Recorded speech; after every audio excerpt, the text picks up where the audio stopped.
My name is Imelda McCarthy, and I live in Dublin in Ireland and have been a family systemic therapist for many, many years, almost 50. I have been a teacher, supervisor, mentor, writer, and an academic in my career. And I'm very privileged to have been invited to be a guest conversationalist in the Systemic Lives series on murmurations. If you have any suggestions for people you'd like to hear from, please do reach out to us at systemiclives.com. Look forward to hearing from you. Today I'll be talking with Arlene Healey, who set up Northern Ireland's first family trauma centre in the wake of the Good Friday Agreement here, which ended the war in Northern Ireland in 1998.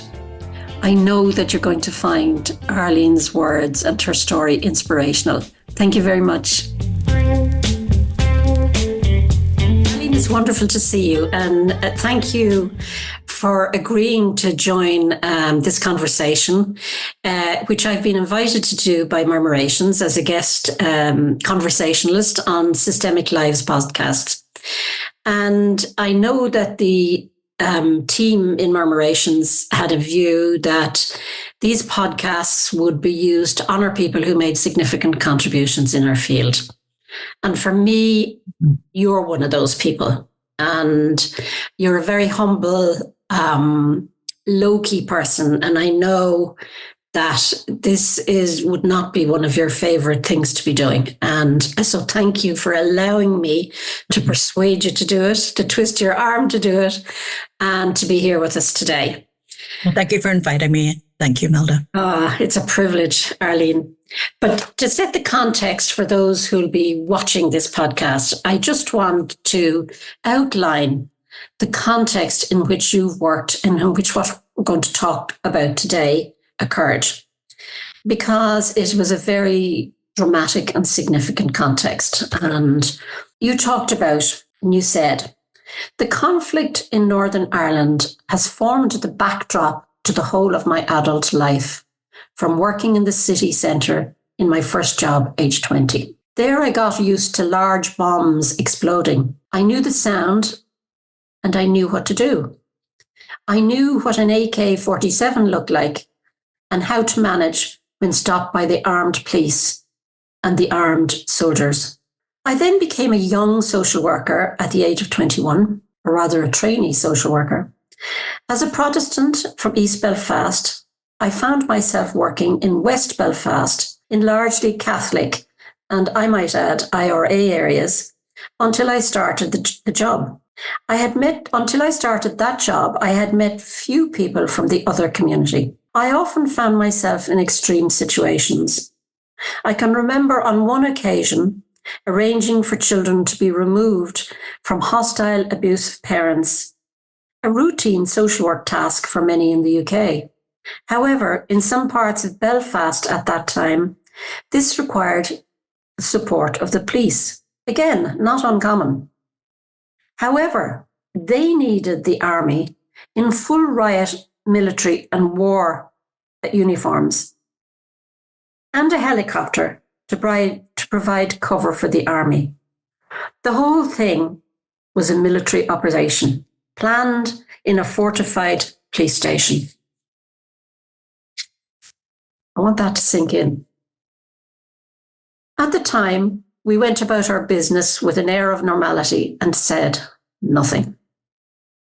Meeting with other social workers from other parts of the UK, we remained silent. I'm sure we will come back to those themes of saying nothing and silence, which is kind of endemic on this island, as we continue our conversation. So as I said, you're deeply welcome, and I have admired your work for all of the 30 years that I've known you as a young Protestant woman from East Belfast, breaking barriers, moving across a segregated society to honour your mother's motto. Because I remember you telling me once that your mother said, be strong, love your children, and give them your best. And I know that applied not only to your own children and grandchildren, but also to all of the children of Northern Ireland. So perhaps you could give us some flavour of how a young woman because you were only 32 when you opened the Family Trauma Centre in Belfast. How come you discovered that bravery and strength in yourself to do what you did? I'm thinking my sums are wrong, Imelda. I'm thinking I was a wee bit older than that. It was the family therapy training program, which was something I always wanted to do. And because we didn't have a family therapy training program in Belfast, I had to travel with a colleague every week down to Dublin. And on that journey, there was a rickety old train in that era. But lots of weeks the train wasn't running because the IRA had blown up the train line. You had to drive, they had to take a bus tour. It was very complicated. But also, when I would start talking about the work I was doing in Belfast, people looked at me almost with an air of disbelief about some of the work, like I was exaggerating or whatever. And then one night we had a group and I asked about it, and people said, "We don't feel we have the right to ask, Arlene, because we don't know anything about the conflict. We don't feel we have the right to comment on it." But as time went on, working between those two cities, working in Dublin, working in Belfast, and nuances of the language was different, but the problems largely were systemic. But the backdrop of the conflict was not there. So it really made me think, but it is in Northern Ireland. And what do I do about it? Do I ask families about it? No, I don't. I ask about their difficulties. I don't ask about the conflict directly. So I felt that had to change. I felt I had to find a way to start asking. And the only way I could start asking was to ask families, have you been affected by the Troubles in any way? And then they would begin to say, well, yes, actually this happened, or no, thankfully we've managed to escape it. But when they started to tell their stories, I got scared at times because the stories were so frightening. And that helped me understand the silence, but it also made me determined to do something. Why were there no services? And I got involved in a project called the Cost of the Trouble Study. And it was a social policy led, because at that period of time, when I started to think about the conflict and the cost of it, there was no figures. We had not kept account of the numbers of people who died. No one knew. And the more I began to find out about it and got involved in the study, the Cost of the Trouble Study, the more I began to see the extent of the difficulties, the hundreds and thousands of bombs that had gone off. Today, there are 3,700 odd murders happened, of which 3,000 remain unsolved today. And in Northern Ireland today, we have not dealt with the past.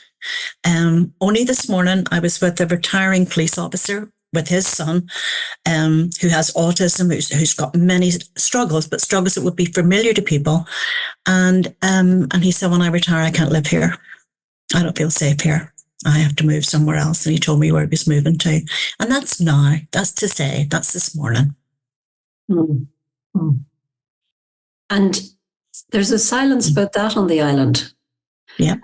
One gets little glimpses of it in news items, because maybe it's seen it doesn't compare to some of the other conflicts around our globe at the moment. But on the other hand, it means a lot to people on this island.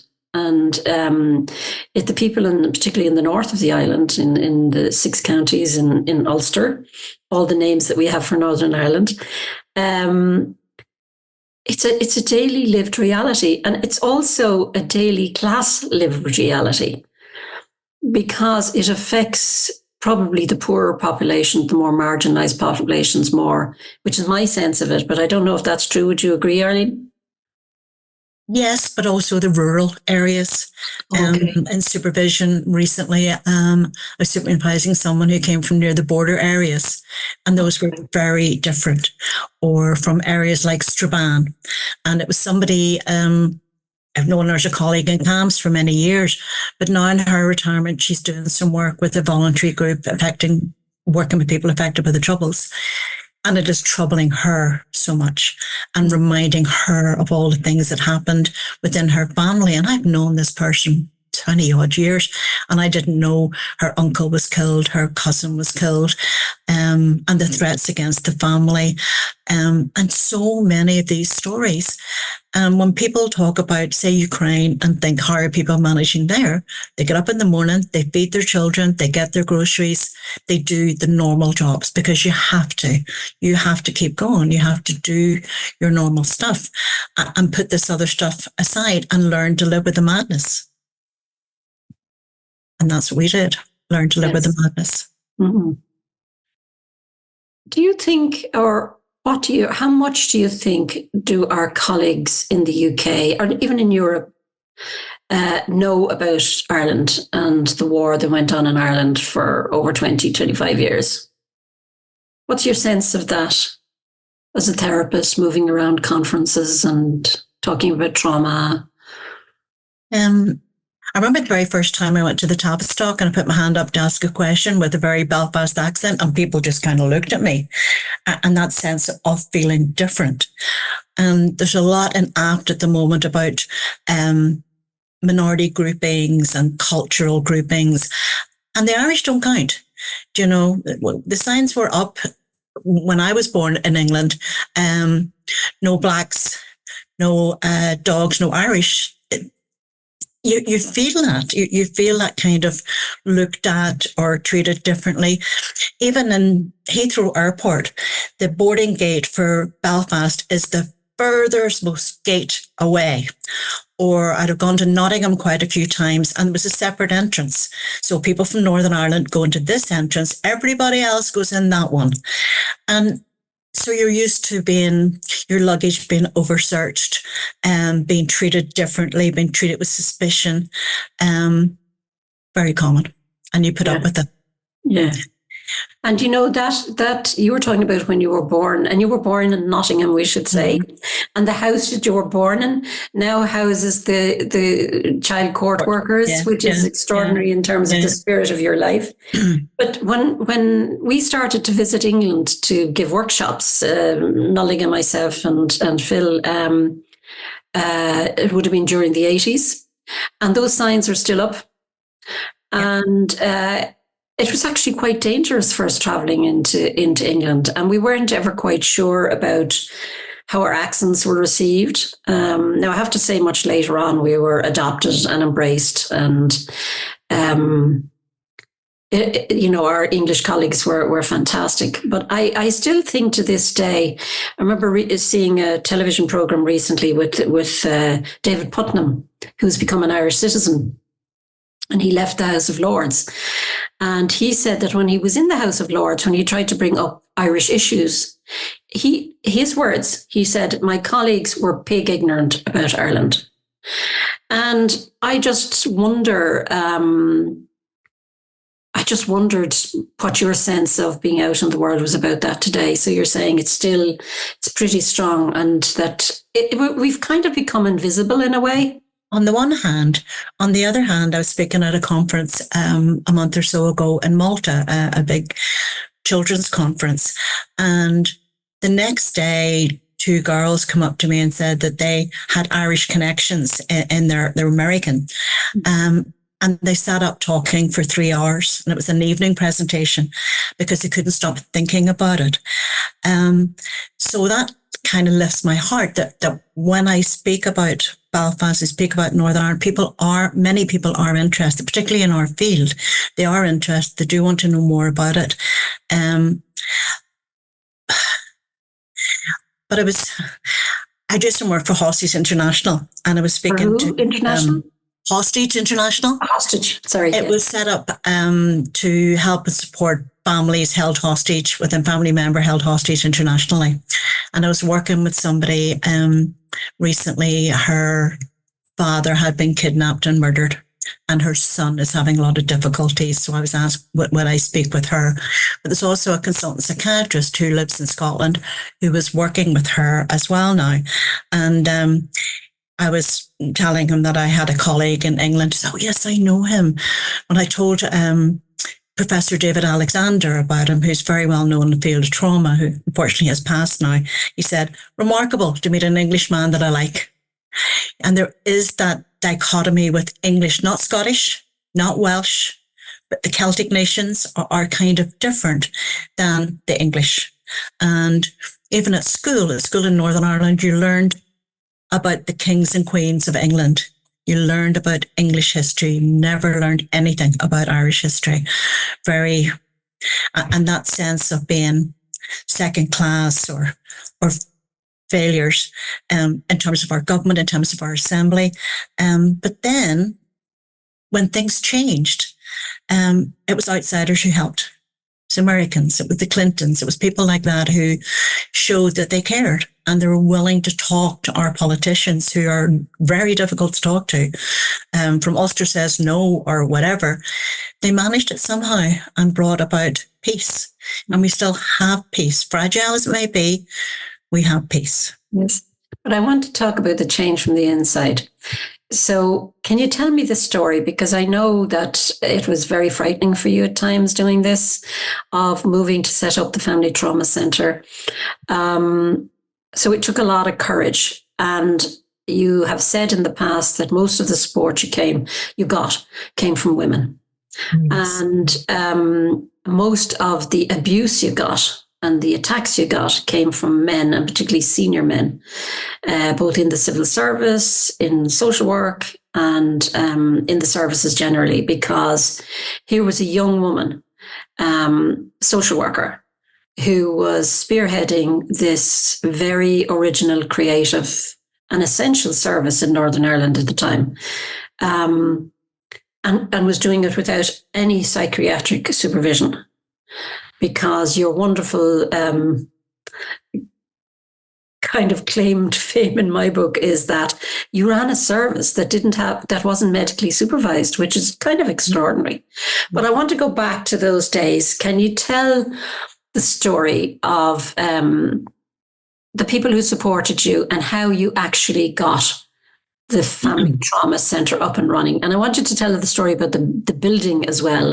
But I'll ask you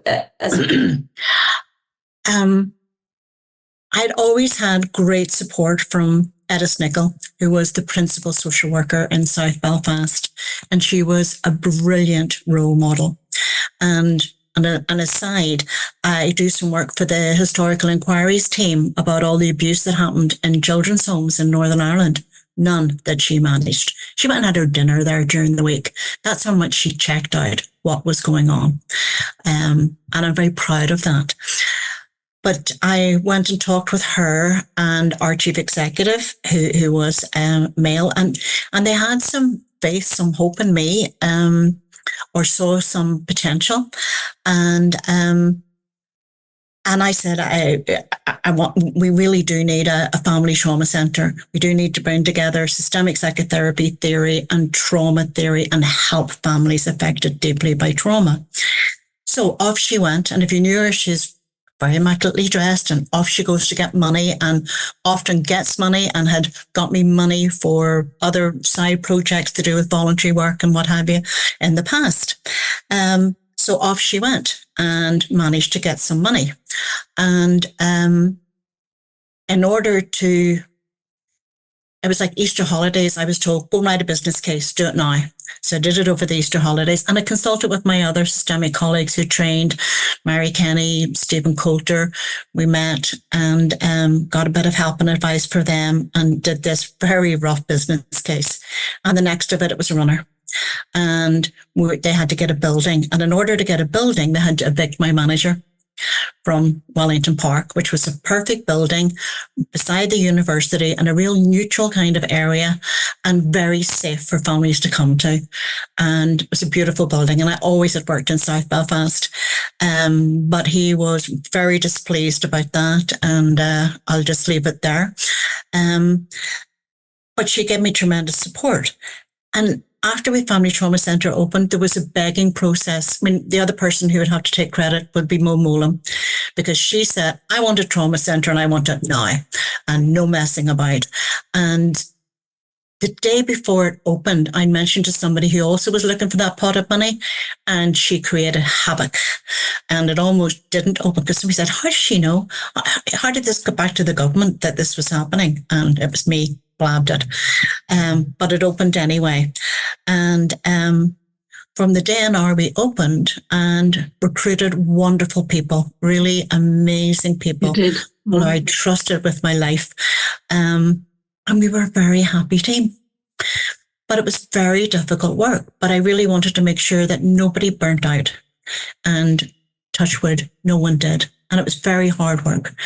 But a pleasure, an absolute pleasure to work with these families. They were so grateful to have people to talk to.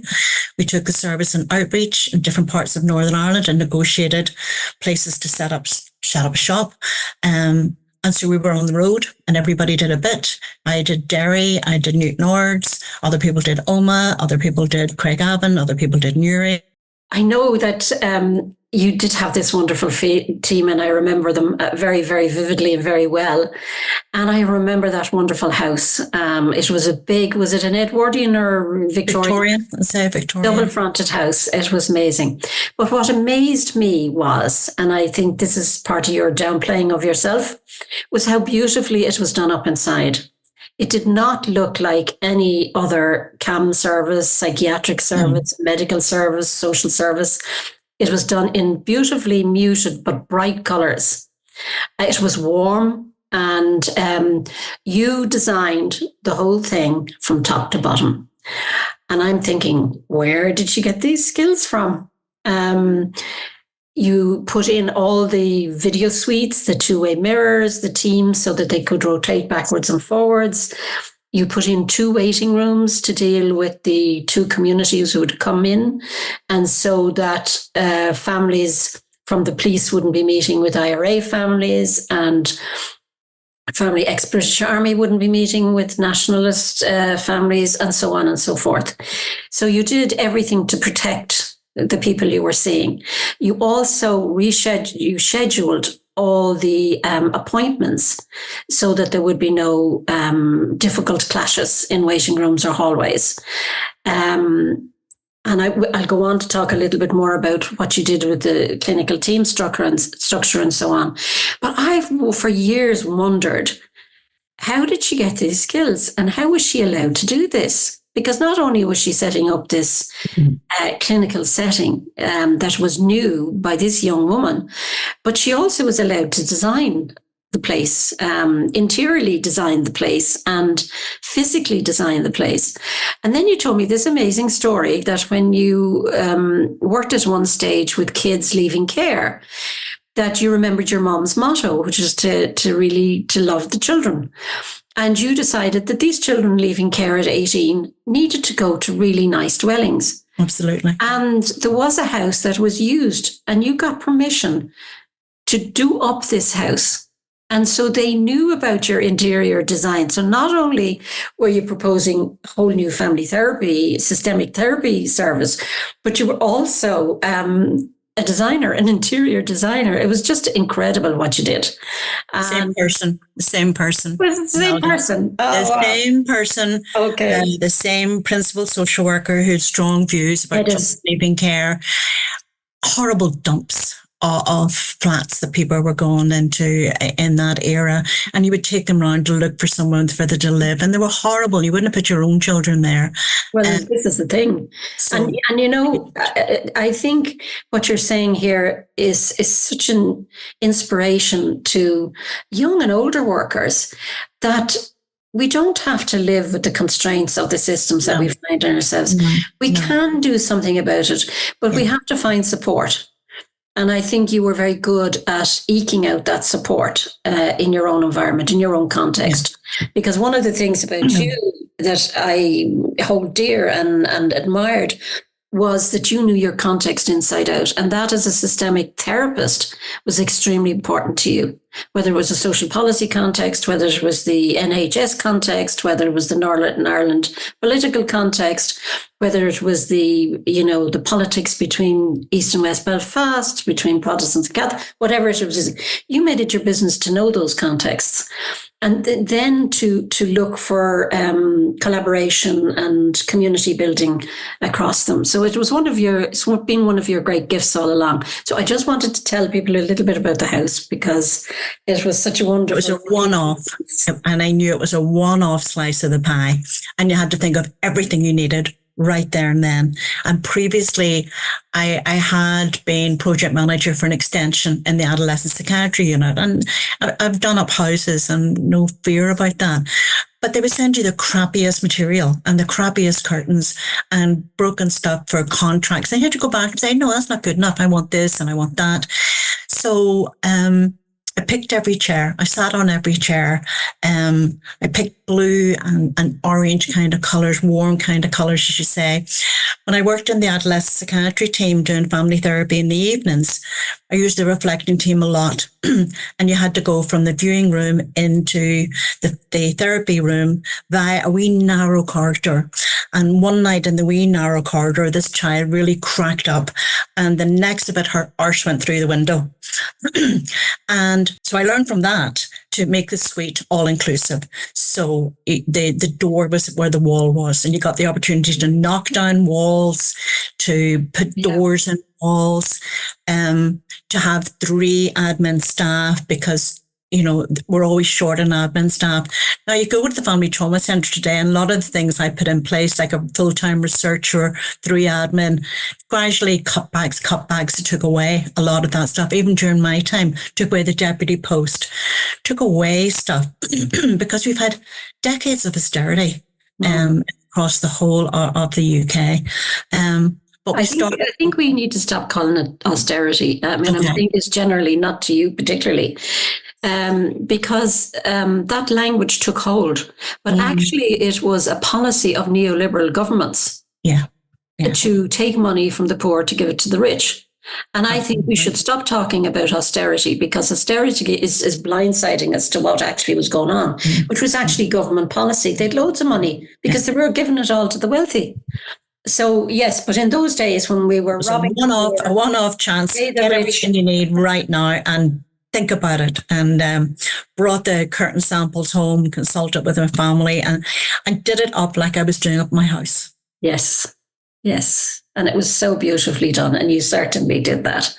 And it was close to my heart. It was another baby. Yeah.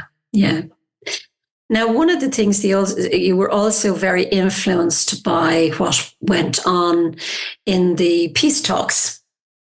And, you know, as you said, it's difficult to talk to politicians in the North. It's difficult, you know, because people can get into entrenched positions. And since we're in a period where everybody seems to be getting into entrenched positions, you developed this way of beginning to talk with families, which you call talks about talks, which was a metaphor from the peace talks. Can you say a little bit about that in terms of your practice and developing the practice, and how you got into the very, very difficult conversations with very hurt people?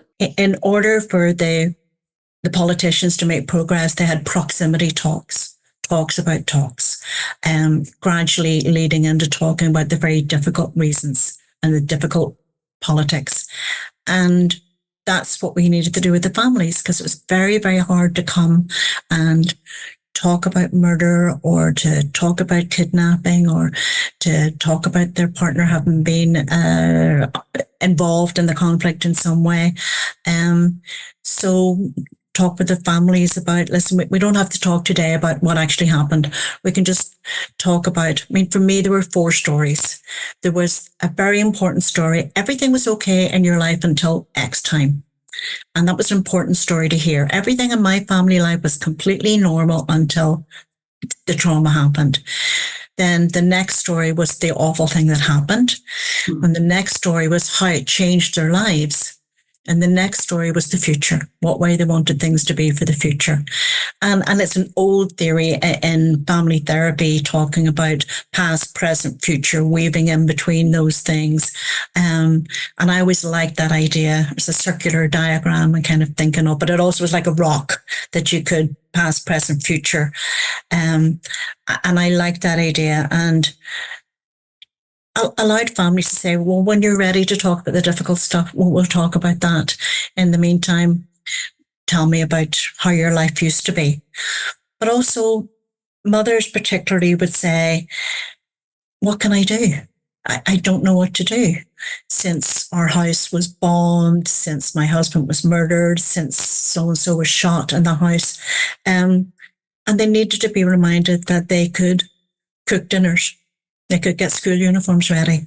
They could do all the ordinary stuff that mums do, and reminded how valuable that was and how their children needed it. And how if you start with those things, other pieces will fall into place. And sometimes I like that Michael White idea of expert witnesses.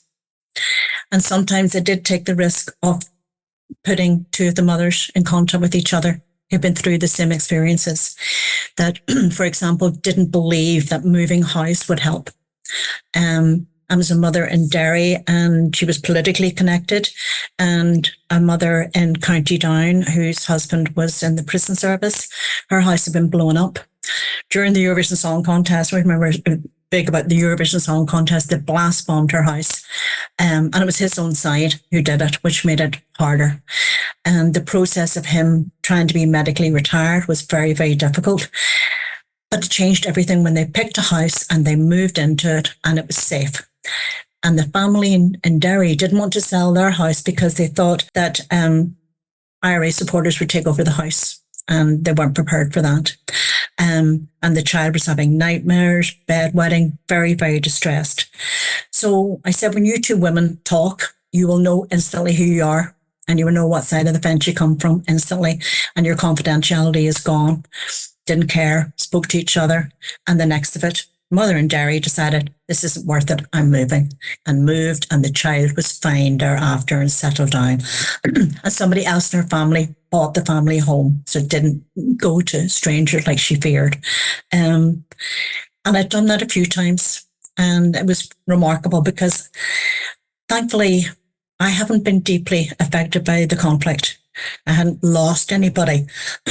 Nor had my home been attacked, and I live in a very quiet rural part of Northern Ireland. But because of the conflict, my sister in a mixed marriage lives in New Zealand, and he will never come back here. He will never live in Northern Ireland. Too hard. So I have lost that, and her children, and being connected to them, and all the rest of it. It's a small loss compared to many, but still a loss. But the way in which the war and the troubles, as we euphemistically call it, impacted your life very deeply was your finding the courage and the, I don't know what it was, strength to do what you did in relation to that. Because in that small story that you told, I don't know if people would have got it, but I don't even know if I got it.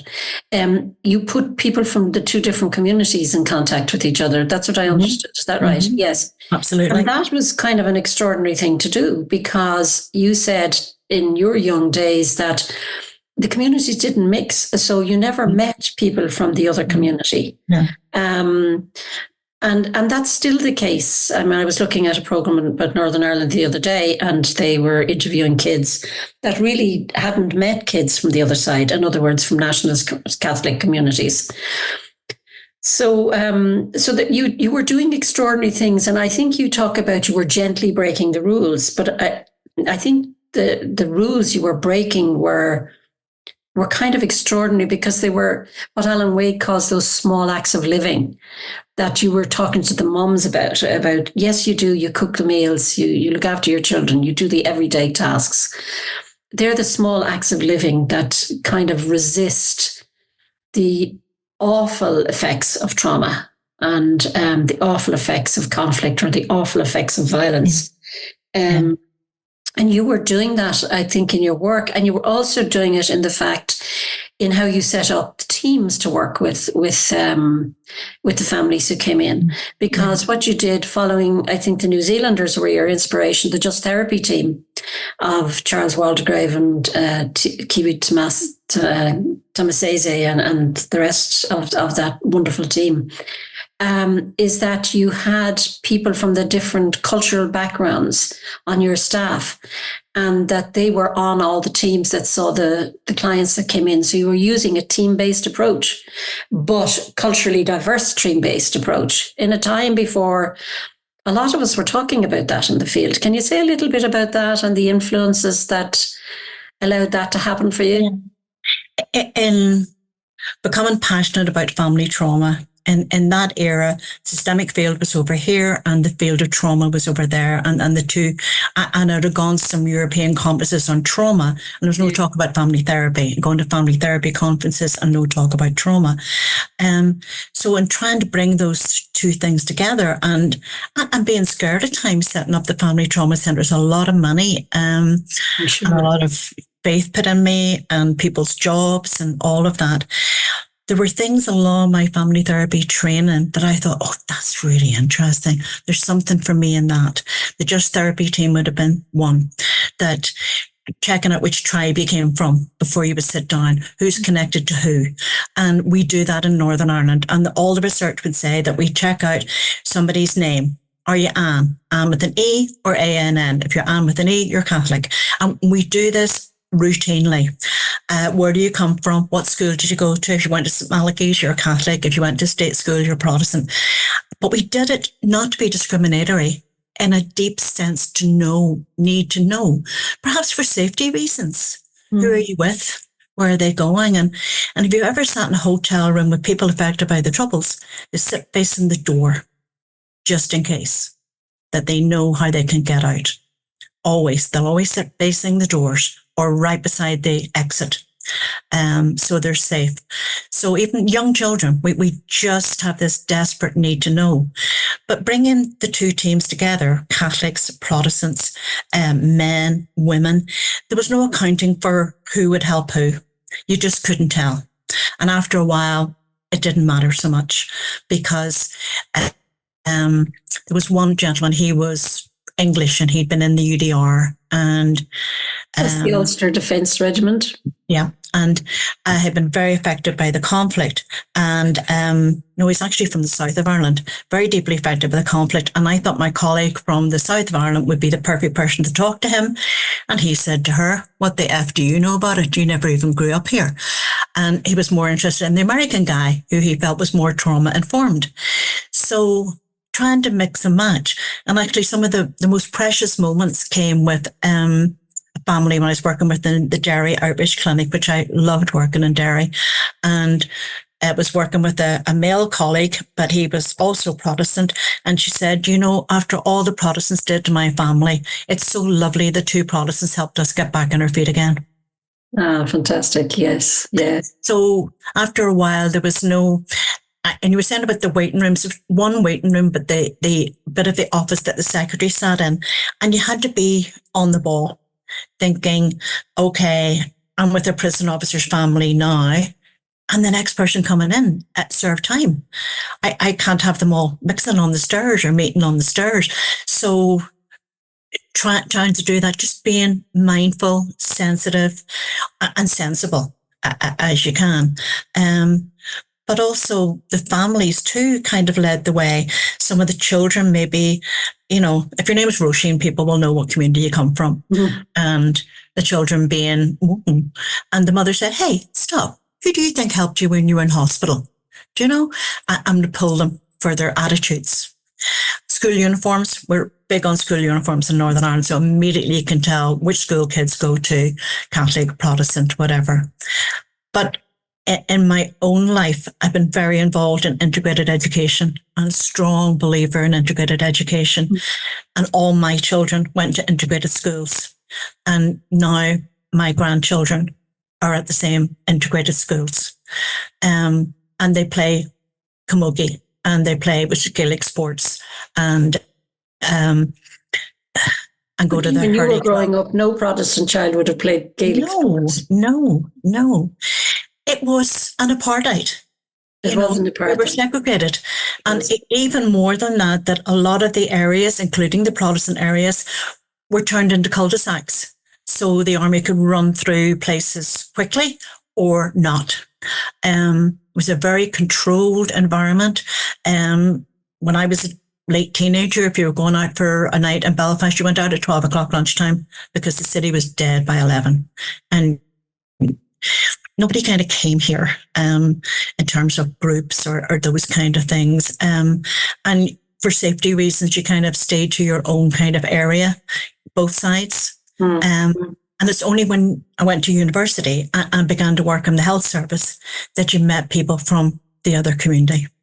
And found yourself in houses in West Belfast, the same era of council housing as my mother's home, but not done up to the same extent with public money.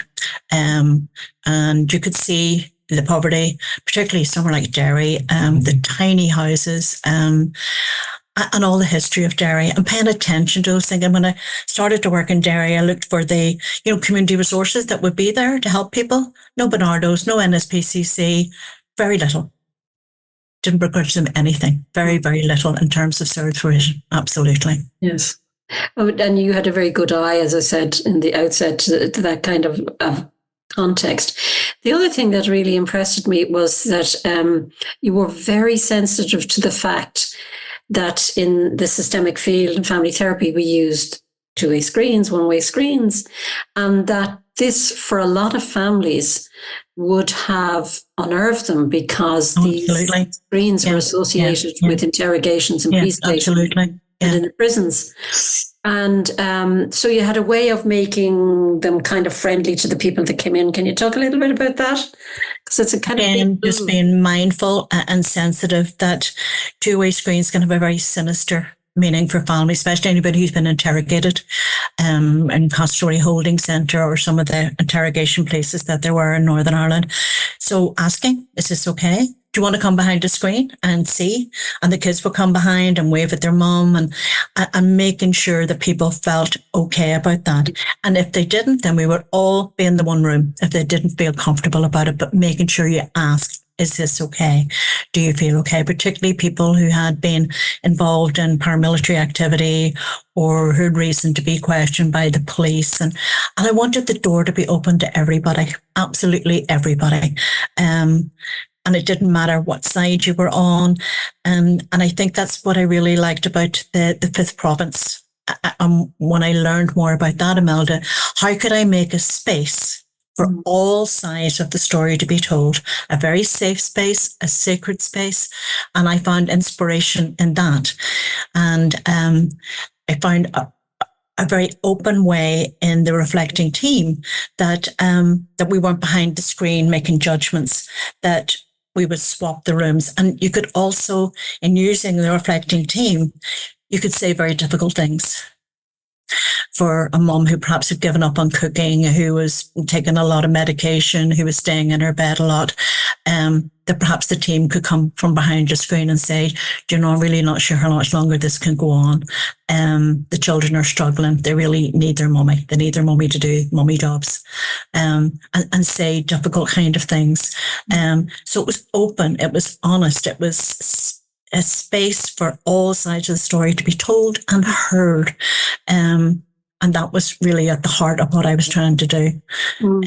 It's unbelievable that, by the time of the peace process in 1998, there was not one single service for people psychologically affected by the Troubles. Not one. It's amazing. Yeah. Valium was massively overprescribed because doctors there was money in struggling. Valium. Yeah, doctors struggling with people coming into their surgery in bits. They had nothing to offer except a prescription. And even today, we lack services, and we have a really high suicide rate here. We have a really high drug problem in Northern Ireland. But again, travelling north and south, when I was working in Dublin, I had met families with the heroin problems before. That was in Dublin. So in the north, the paramilitaries controlled, like the mafia when they controlled alcohol and bootlegged. And then it becomes profitable. And I think we'll get into that. And now we have all the fake Lyrica, fake Valium, a big amount of cocaine, all of that kind of. So we were away from a lot of that European way of dealing with things, and now the mafia. And many of the paramilitary groups are now mafia. There's no doubt about it. They made their money. Yeah, they made their money through drugs now, prostitution, racketeering, money laundering, money lending, and they prey on the poor. No doubt about it. I remember, I suppose I'm going to switch tack a little bit, the opening of the Family Trauma Centre. And you weren't sure right up to the last minute who was going to formally open the Family Trauma Centre. Was it Tony Blair or was it Mo Mowlam? And Mo Mowlam was the UK Secretary of State for Northern Ireland, who was much loved on this island, apart from the Unionists. She was hated by the Unionists, but she was loved north and south by everybody else. And I remember there were all sorts of stories about her dealing with the awful language and discourses that were used during the peace talks. But I remember that day very well, and being in the Family Trauma Centre with everybody waiting for whoever was going to come, and the helicopters overhead. So there was still the traces when you opened of the door. And but it was Mo Mowlam who arrived. And before coming in to meet any of the people that you had gathered, there were families from the two communities in the different waiting rooms. And so she went up to meet them. They were the first people I remember her going to meet. And she was trying to entice them to come downstairs, and they were very nervous and shy and that. And I remember the story that she or you told, I can't remember which, that she pulled up her clothes and she hooshed up her knickers and her tights and she said, "Come on, follow me." And they were so gobsmacked that they all followed her downstairs. And she was renowned for that sort of thing, of taking off her wig, because she'd been through... Her tights were falling down. Her tights were falling down. Yeah. Oh, but was her knickers and all were on display. Yeah, hitched up the skirt, and she was like that she shocked, and it was almost like inducing a trance. People became so shocked that they just followed her. But I remember also that day you spoke a lot about the Family Trauma Centre as a fifth province. And I know that was controversial with some members of your team and some members professionally in Northern Ireland at the time too.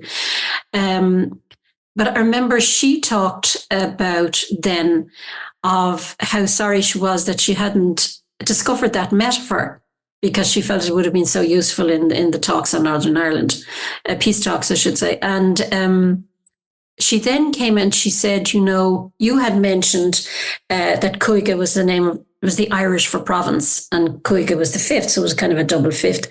And she came, and you and she and Nullig and I were standing together talking, and she said, Cúige, Cúige, the double fifth, the fifth of the fifth, Cúige, Cúige. So here was this English woman who was the Secretary of State for Northern Ireland, speaking in the Irish language in a way that we had never used the fifth province. And it was such a profound moment of this amazing woman, human being, giving us back that gift, as it were.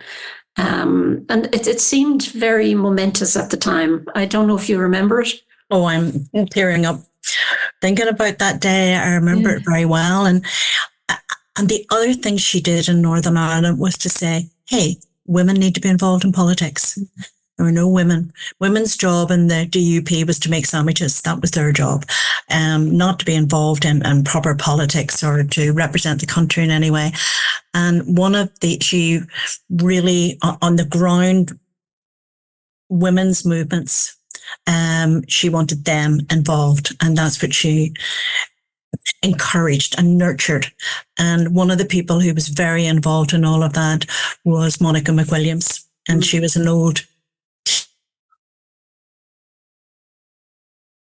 Monica McWilliams was an inspiring teacher, and I really admired the work she did in the peace process. And it was actually Monica McWilliams who made sure that the needs of the victims were written into the Good Friday Agreement.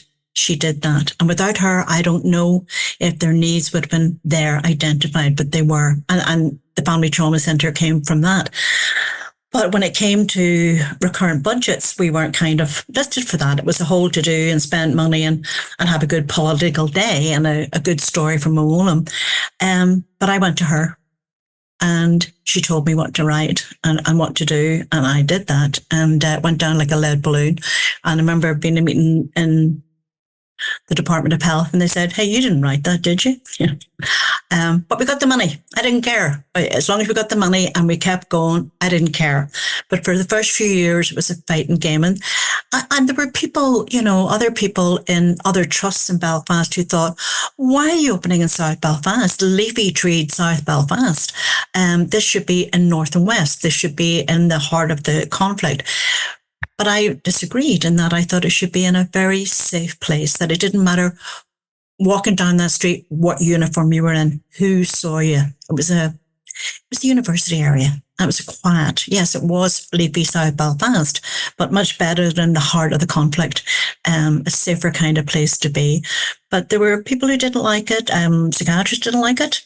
I was at a meeting one day and the money issue come up, and the psychiatrist who made a lot of money from writing reports for compensation. And we had a new chief executive at the time, and she was, again, female, lovely. And he said, can I just ask you, how is Arlene going to get the money for the Family Trauma Centre in the future? And she said, thank you very much for your question, Dr. So-and-so. Can I just tell you that's my problem, not yours. Any other questions? And ended the meeting. It was brilliant, absolutely brilliant. So there were a lot of people who helped and supported in small ways they mightn't even know to make it work. And now it's going strong. They do a lot of work with refugees and asylum seekers, and still employing family therapists, not systemically led, but I would like psychology led for now. But I think that'll change. Mm-hmm. What would you like to say to somebody going forward about working in a potentially very traumatizing area for a number of years, in a very traumatizing context, and coming out so intact, as it were? You were very profoundly affected, but you were affected in ways that allowed you to do positive things. What would you say to younger colleagues about this? Because now there's so much of a discourse, and it's more an individualized discourse on trauma. What would you say to younger systemic colleagues about that? Get a good team about you. Get good people about you. Get good supervision, but good colleagues that you can honestly talk to about the work, preferably co-work. Don't be, somebody said to me one day, you don't see Cagney without Lacey. This is a job for two people, not one person. So where you can, work with somebody else, be supported by somebody else, come out of a really difficult situation, go to the kitchen, and sometimes have a laugh. It was a lovely, lovely team to work with, and I loved them dearly. And we would still meet up, and the closeness was there. But often people would say, what's going on in your kitchen? I could hear all the laughing. And it was a couple of times we went to European conferences, and quite a few people wanted to come and sit at our table because of all the laughing and joking that was going on. And kind of Irish people are well known for that, and taking the piss out of themselves as well. So wonderful people, close people, but also you can have a laugh with. Mm-hmm. Don't be on your own. It's really important, that don't be on your own. Of building community around yourself. Yeah, don't be on your own ever. It's too hard. I just wanted to say something about that. I mean, it's so important that we can miss it, but we're living in a context that's highly individualizing at the moment. Mm. And it's about kind of entitlement, and that's more than just an inclusive entitlement, one have one's voice heard and counted. But I think it's important to take on that that's part of a larger discourse which is in a way anti-community. And what we need is community, and particularly in these fragmenting times that we have today in our lives and in our world. And so I'm so glad you said that. I was figuring that probably was one of the biggest supports that you've had. Absolutely. Alongside the strong women that you had at your back and that you went to support for. And I had a very good colleague, Mary Kenny, who you know well. And we did the train journey together all those years and chit-chatted together. And then she was appointed as deputy. And then not long after we opened, I became quite ill, and she kept the show on the road. She came from the south, brought a different voice into the equation, which was really important. But I was blessed to have, these were the first family therapy posts in Northern Ireland. We had the very first posts. So all the oldies out there who had done our family therapy training were great, we'll be a family therapist. And from that, then the master's program took off again with Isabel Riley and Stephen Coulter more recently. And lots of good things happened with trainee social workers, trainee family therapists, and battle it. Don't accept no. Do not accept no. That's a fantastic thing. Find a way around it. Do not accept no. Find a way around it. Find with support, but also I wasn't scared, like, over the money, to talk out loud about that, to find somebody else who could try and get the money. You need money. Yeah. You need money. Yeah. Arlene, what's the thing you're most proud of? And I know that's a hard question for you. Or what's the thing that you'd like said about you?